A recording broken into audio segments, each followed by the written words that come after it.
Fox News debated the issue of food stamps.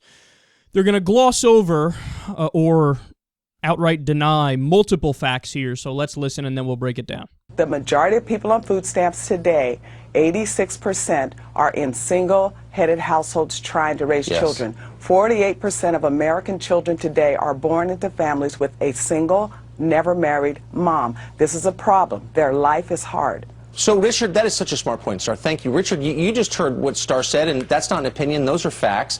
Every sociologist agrees that growing up in a single parent household makes your life harder and poorer. Why does the president, why has he not a single time encouraged people to get married when they have kids?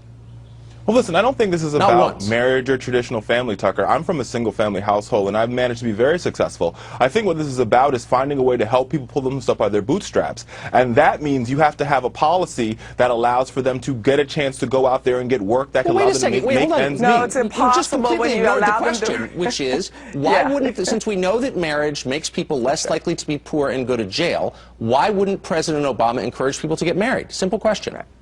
But marriage is not something that the federal policy can sort of encourage. What we need to do is create jobs in the economy, and we have to make ends meet.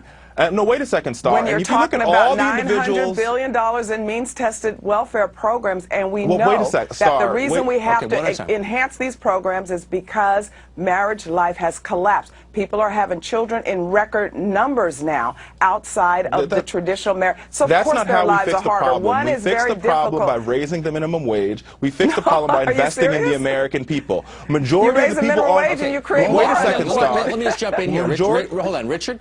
Why would the Obama administration advertise for food stamps among college students and potential immigrants in Mexico? In Mexico, they're advertising, come to the United States and go on food stamps. Because Why would they do that? that's another thing that has changed.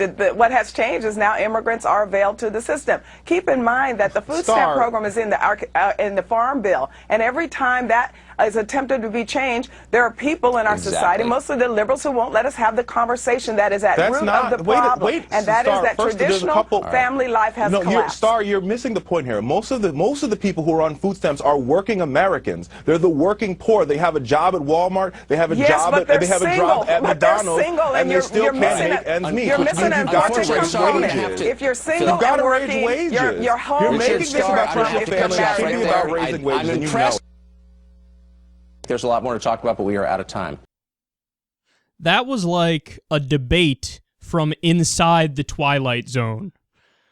I feel so bad for Richard Fowler dealing with those two people. And by the way, he's part of the TYT network, so Richard representing, man. Awesome stuff. But, oh my God, you can't get a word in, and the points they're making require, like, 15, 20, 25 minutes to debunk. But the way that they schedule the debates, especially on Fox News, but on all of mainstream media, it's like, all right, you say something now, quick, now you say something, okay, now cut to commercial, let's talk about Clorox and Kleenex. You're not going to get to substance when you do that. Now, let me go ahead and debunk a bunch of the stuff they threw out there. This is from Media Matters. They say, quote, Fox News pushed 4 food stamp myths in under 5 minutes. Fox ignored the fact that raising the minimum wage would reduce the number of SNAP recipients. You saw that Richard Fowler was making that point, but they were shouting over him. That experts agree marriage would not solve problems of poverty. I remember that's true because we did a story about that on the show. That increasing numbers of college students are food insecure and need government aid. Again, they gloss over that and make it seem like Obama's giving college kids food when they don't need it. And that undocumented immigrants are not eligible for SNAP benefits. That's another thing that in the right-wing bubble, this fact has never pierced through, even though it's incredibly obvious, and all it would take is a 2-second Google search to find out the reality. Undocumented immigrants cannot get most government benefits. So when they scream about, oh, the welfare state and blah, blah, blah, blah, blah, blah, blah. But the welfare state, it doesn't go to the undocumented immigrants because they're undocumented. So like they think that, they're getting all the money. That like 80% of our tax dollars go right into the hands of Mexicans who just crossed the border in Arizona. Nothing could be further from the truth. Now, also, they say, well, President Obama never preached his responsibility. Why doesn't he do that? Okay, he has, to the point where myself and other progressives get mad at him because we think he's focusing on an issue that people already get. Like, people get it. People get it. Okay, try to be responsible. You know, try to do the right thing for your kids.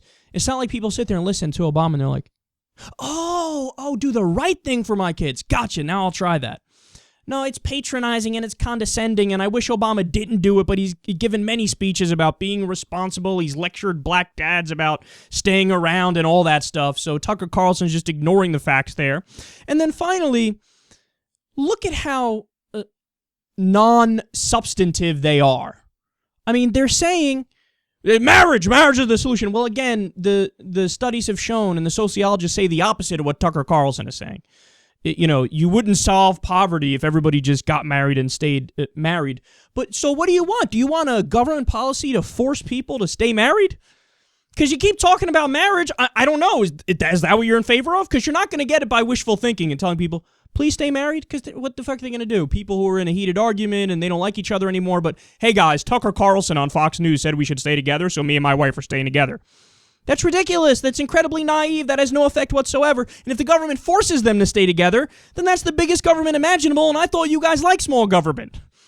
I mean, that's a horrible policy. So your policy solution is to have no policy solution except maybe forcing people to stay married. So it's either wishful thinking or a terrible solution that is basically fascist, where the government literally gets in your private life. So you have no real solution. Whereas Richard Fowler was saying, and he's correct, that you could either be in favor of cutting these government benefits, food stamps, and raising the minimum wage or not, right? If the minimum wage stays what it is right now, you need to have the SNAP benefits there and the social safety net there, because if you don't, people literally can't survive. So either you say, let's raise the minimum wage and cut government, or let's leave the wage where it is and keep the social safety net as it is. But they don't understand that because they just want to yell and scream and not think about shit and just say, don't raise the minimum wage and also cut the safety net. So you want to turn us into a fucking banana republic. You want to turn us into an outright feudal society. You want to make us look more like Russia, where there's even heavier concentration of wealth among the official oligarchy and everybody below is just scrambling for crumbs. You want to do that out in the open. So your solution is to turn us into a second world or third world country. Good thinking, guys.